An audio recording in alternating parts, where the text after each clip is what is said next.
Thank you, Madam President. We would like to thank the Assistant Secretary General Khaled Yari for a detailed report describing the situation in the OPT in the context of the implementation of Security Council Resolution 2334. Unfortunately, as becomes clear from your statement and from the Secretary General's report we have in front of us, there has been no progress in implementing the resolution still. The situation in the OPT and the Middle East settlement process overall remains explosive. We have warned many times that the fact that one of the key long-standing conflicts in the Middle East remains unresolved, that this significantly impacts on the development in the regions and could result in a full-scale conflict, with the confrontation spreading to neighboring countries. Unfortunately, our calls and the calls of other countries who also were in favor of urgently intensifying collective efforts in this area were not heeded. The result of ignoring the Palestinian issues was the 12-day war that we have witnessed in front of our eyes, in which two nuclear states attacked a non-nuclear party to the NPT. Russian assessments of the aggressive actions by West Jerusalem and Washington were repeatedly several times in the Security Council here, and they remain valid. Madam President, today we would like to recall here that one of the main reasons which is blocking the restarting of the peace process between the Palestinians and Israelis remains a systematic policy by the Israeli authorities to widen their illegal presence on the West Bank, including East Jerusalem. As we can see in the most recent Secretary General's report, the level of violence by settlers, and this is done with the complicity and sometimes the co-involvement of Israeli security forces, is not going down. The settlement activity by Israel is going forth in leaps and bounds. Since March to June alone, plans were approved to build 10,000 additional housing units. In May, the Ministry of Defense of Israel green-lighted the legalization of 22 new settlement blocks.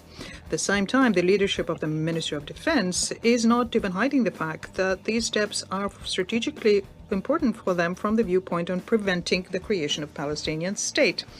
At the same time, the practice of demolishing and confiscating Palestinian homes on the West Bank continues. According to the UN data, in the last 3 months alone, there were more than 500 such cases. We are astounded by the fact of numerous international law violations, but also by the cynical and humiliating methods that Israel uses. Frequently, the Palestinians have to demolish their own homes with their own hands, and they have to pay the astronomical bills for the service of destroying their homes. The systematic stance to have a creeping expansion through broadening the control of Israel of the West Bank is accompanied by provocative calls by the leadership of the Israel to fully cleanse Gaza and have the Israeli settlements return there. In this context, we share the assessments by Antonio Guterres when he says that such an ethnic cleansing is unacceptable. And we share the calls to Israel to reject the forced displacement of Palestinians and to immediately end the illegal presence throughout OPT. Madam President, once again, we have to state that Israel is acting without any regard to the catastrophic humanitarian consequences for the ordinary Palestinians. A good example of that is what is happening in Gaza. There, for almost 3 months, they received no humanitarian assistance while the hostilities continued. The number of victims and the scope of destruction as a resulting from the Israeli military operation is shocking. About 55,000 Palestinians died, about 125,000 wounded, out of them 50,000 are children. The civilian infrastructure in the Strip is basically all destroyed. 80% of their territory is declared to be a no-go area by the Israelis. 470 humanitarians were killed, including more than 320 UN staff. The attack of Hamas on the 7th of October 2023, which we condemned from the very beginning, can in no way serve as justification for the cruel and disproportionate actions by the Israeli leadership against the peaceful Gazans. Unfortunately, we can't expect that the day will soon come when we will stop being horrified when we read the daily OCHA information about the new victims of Israeli operations in Gaza. Immediately after the news that there was a ceasefire agreement with Iran, the General Staff of the IDF stated that they had plans to concentrate on the hostilities in the Strip. The same goals are being voiced there that we heard more than 600 days ago, including the release of hostages. And this is while we all understand that the return of the Israeli hostages can only be done when there is an immediate and unconditional ceasefire. It's only after that that it will be possible to stabilize the situation in the Strip. I would like to recall in this context here that such ways of conducting hostilities as using famine as a weapon of war, forced displacement of people, and total blockade can be qualified as crimes of war and crimes against humanity with accompanying legal proceedings and prosecutions. Colleagues, it's no secret that the key factor which ensures that Israel has a free hand in Gaza is a position taken by Washington.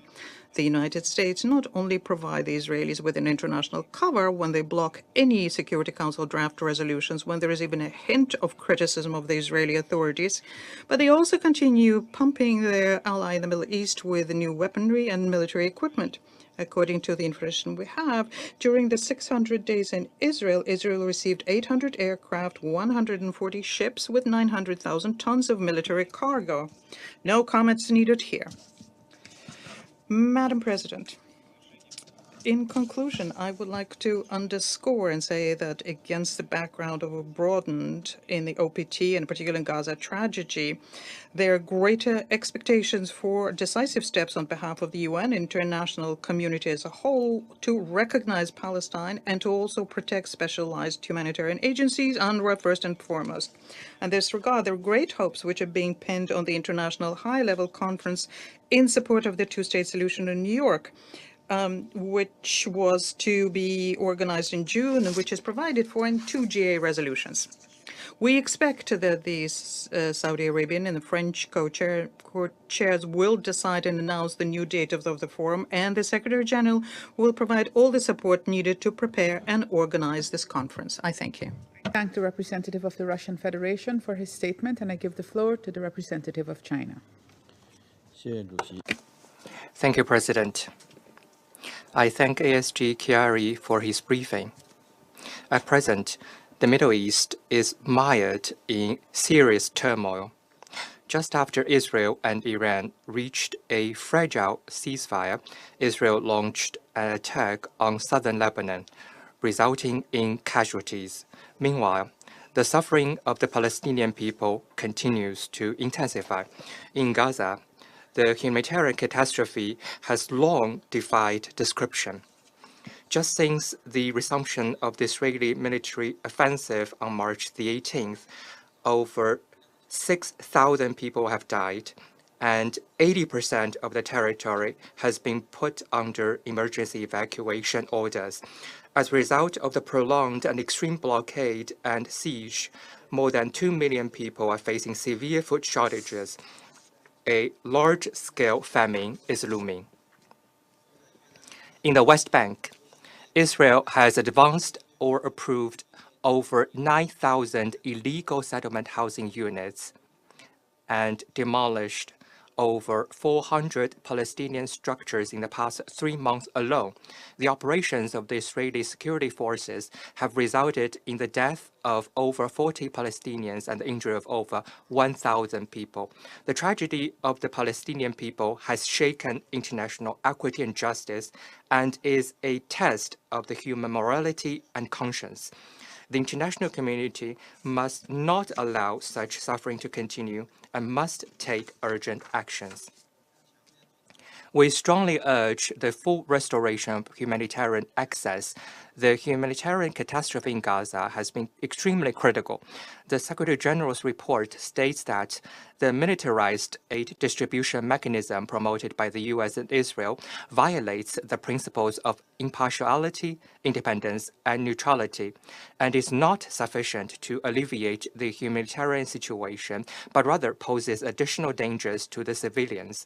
The Israeli military opened fire at civilians as they tried to approach distribution points, leading to the death of over 500 people and injury of over 4,000 people. Seeking food must never mean seeking death. China firmly opposes the weaponization of humanitarian assistance, strongly condemns attacks on civilians, and calls for a serious and full investigation and accountability. Israel must fulfill its obligations under international humanitarian law as the occupying power by immediately lifting its blockade of Gaza, fully restoring humanitarian access, and supporting and cooperating with the UN and other humanitarian organizations in their work. We strongly call for an immediate and lasting ceasefire in Gaza. Military means cannot achieve lasting peace. The continuing of the war will only lead to more casualties. Ceasefire negotiations and a political solution are the right way forward. We urge Israel to immediately stop all military operations in Gaza. Countries with significant influence on the parties concerned should act in an impartial and responsible manner and take practical actions to promote a ceasefire. We strongly oppose unilateral actions that violate international law. International law and Security Council resolutions, such as Resolution 2334, set out the fundamental guidance for resolving the Palestinian question. Israel has continued to advance its settlement policy in the West Bank, resumed the land registration Area C, demolished Palestinian homes, condoned settler violence, and expanded its military operations. Such actions violate international law and Council resolutions and erode the foundation of an independent Palestinian state. We call on Israel to cease its attacks and settlement activities in the West Bank, curb settler violence, and lift restrictions on Palestinian banks. We strongly call for the revitalization of the two-state solution. The Palestinian question is at the core of the Middle East issue. The implementation of the two-state solution is the only viable path to resolving the Palestinian question. The international community should strengthen unity and jointly provide support and guarantee to advance the political process of the two-state solution. I firmly oppose the forced transfer of Palestinians and the dangerous attempts to annex Gaza and the West Bank.